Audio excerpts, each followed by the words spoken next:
Sadly, though, we are starting with the news that a body has been found in the River Wyre just 1 mile away from where mother of two, Nicola Bulley, disappeared 3 weeks ago.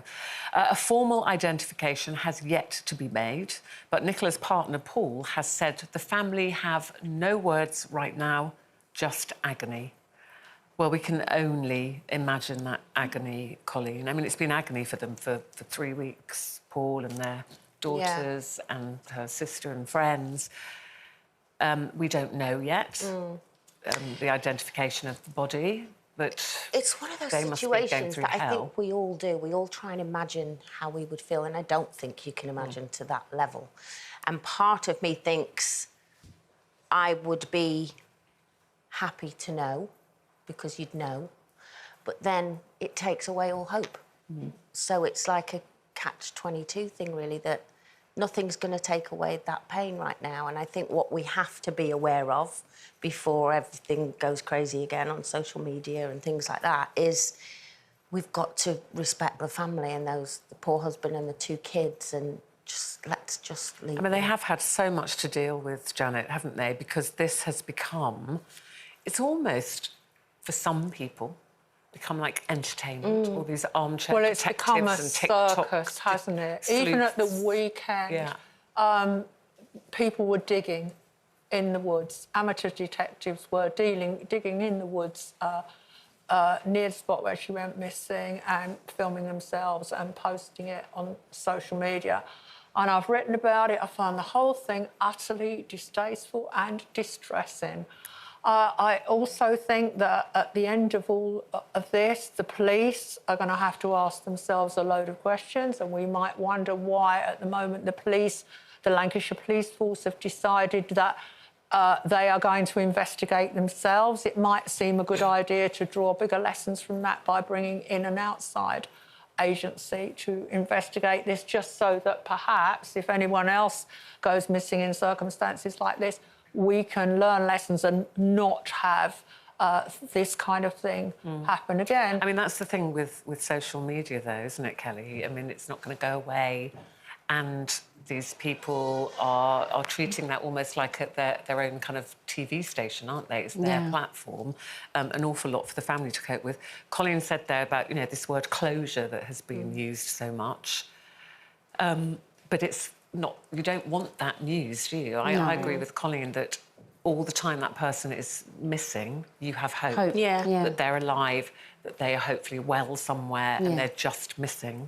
It's the awful situation of having to tell those 2 little, to those 2 children who have been hoping that mummy's coming home, that possibly mummy isn't coming home. Obviously, we don't have any confirmation, but all of those conversations, those are the really difficult conversations that they've now got to have as a family. It might be worth looking at how they conduct missing person searches in America, for example, where they have various alerts and where they involve the public very much. A lot of information is given out to the public, and there's an amber alert that's issued that everybody gets on social media and happens when a child under 17 is abducted. And then there's a silver alert when a senior citizen is missing, and a clear alert is an alert status for people who are missing between the ages of 18 and 64. I know in America they have them on the highways, don't they? On absolutely. The traffic because messaging. At the same time as Nicola has been missing, another couple, Constance Martin and her partner, Mark Gordon, have been missing in the south of England, and the last sighting Are they the couple of with the them, baby? They have got a newborn baby. Nobody seems to have been able to spot them, and the last sighting of them was on January the 8th near Newhaven, and before that they were known to have bought a tent. Now, it beggars belief that a couple with a newborn baby are camping out through some of the weather that we have had in the south of England.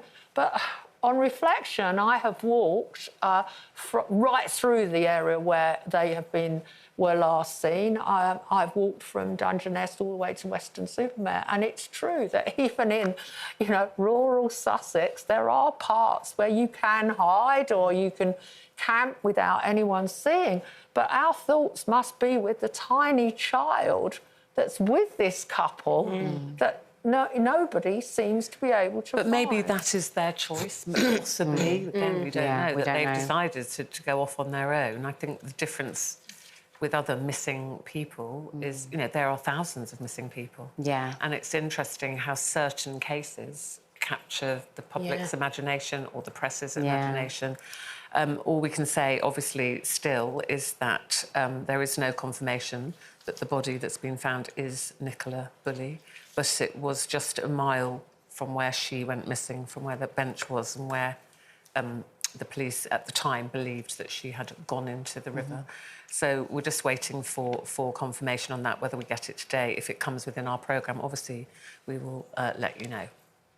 Another headline today is a crackdown on domestic abusers. Now, this has been announced today by Home Secretary Suella Braverman. It starts immediately. So anyone jailed for 12 months or more for coercive control will now be placed on the Violent and Sex Offenders Register, and further plans may also see abusers electronically tagged and made to attend behaviour change programmes. So up until now, Janet, coercive control, even if you've been convicted, charged, jailed, you would not be on any kind of register, which would mean that once you've done your sentence, you could reoffend and nobody's keeping an eye on you or checking on you. So do you think this is a good idea, that if you've been charged and jailed for coercive control, you are then on a register along with... I very much think it is a good idea. I really do think it's a good idea, because anyone who's suffered from domestic abuse and controlling or coercive behaviour knows that the person inflicting it on you isn't going to change their personality overnight. And the last thing that you want is for them, at the end of their sentence, to inflict that kind of behaviour on somebody else. And if they're on a register, one hopes that if someone is suffering domestic abuse again, they can go to the police and ask, is this person on that register? And then they will know. Of course, the logical thing would be that we would have more public access to these sex offenders registers and domestic abuse registers. Well, at the moment, this is under Clare's law. There are two elements. There's the right to ask and there's the right to know. And currently, an individual or a relevant third party, so if you were concerned for someone else, you can ask the police to check whether a current or ex-partner has a violent or abusive past. If the records show that an individual may be at risk of domestic abuse, the police will consider disclosing the information. So it doesn't mean that you automatically... Because I suppose anybody could walk into a police station and say, oh, I believe that this person is being, you know, abusive and things. So you can't just, you know, Google it in and... So does it mean you've got to get a black eye before they'll take you seriously? Well, yeah, and this is what's relevant. That's my concern. I mean, as a victim of being in a coercive relationship myself, I think, you know, when I first entered the relationship, there were people that said to me, you know, he's not the one, he's got a reputation, he's done this before, he's done that before. But I was blinkered at that time thinking, oh, yeah, but with me, he's going to be different. So I wonder whether, you know, we were talking earlier, and I was wondering whether if I was told that actually he was convicted of that, that would have definitely made me feel different, because I would be like, well, he's been through a process and actually he's been convicted of something. So that gives me a different standpoint in terms of what his history is like, rather than just hearsay. So I think that would be a really, really good thing. Well, because you're then informed to make a choice. Yeah, because I'm informed to make a decision about that person and whether I want to pursue that relationship. I mean, the thing that the part of this is saying that they will now, the police will be able to keep tighter controls on people once they've done their sentence, done their time in jail. Dangerous offenders with a conviction for controlling or coercive behaviour will now be automatically managed by the police, the prison and probation service, because they're on that register, so they can be watched more closely. Ideally, but of course they're underfunded and understaffed. So now we're going to add to the list. And there's one more thing. A lot of women I know are using online dating sites to try and find a partner.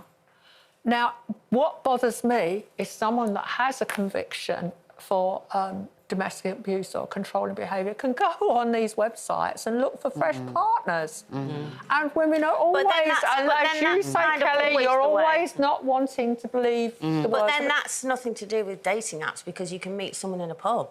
Oh, they absolutely. can have all of that. Do you know what I mean? It's not just that happens on dating apps. It can happen whoever you meet, can't it? Yeah. If you meet somebody in a nightclub or a bar, you still don't know their background. And like you said, all of a sudden you're in the relationship or your feelings are involved. And then it's very hard, isn't it? But I think it definitely should be a thing that you can phone and check if you've got any doubt. I just want the process to be easier, because if you're in a coercive relationship, you might have your phone taken from you. You might have limited time where you can access online and be able to do those kinds of things. You're absolutely right. And there's the scheme, the Ask for Annie scheme, which we have talked about on here, where anybody who's in that situation can go into a pharmacist. There are 5,000 pharmacies across the UK, and they ask for Annie. I'd like to see Annie. And they'll be taken into a private room, and then they will be given access to a telephone. And that is now going to be also rolled out in 18 job centres and job benefit offices across the UK. So if that is something, if you are watching and, you know, and you don't have access to a phone, or you're concerned and you can't speak to anybody, you can go into a pharmacy. I think you can look it up online. We'll put that on our website. But Ruth, isn't that a very, very good idea? Because if you imagine you are in an abusive relationship, the last place you're going to feel comfortable walking into at the moment is a police station. With all the stuff that's been in the press recently about the police.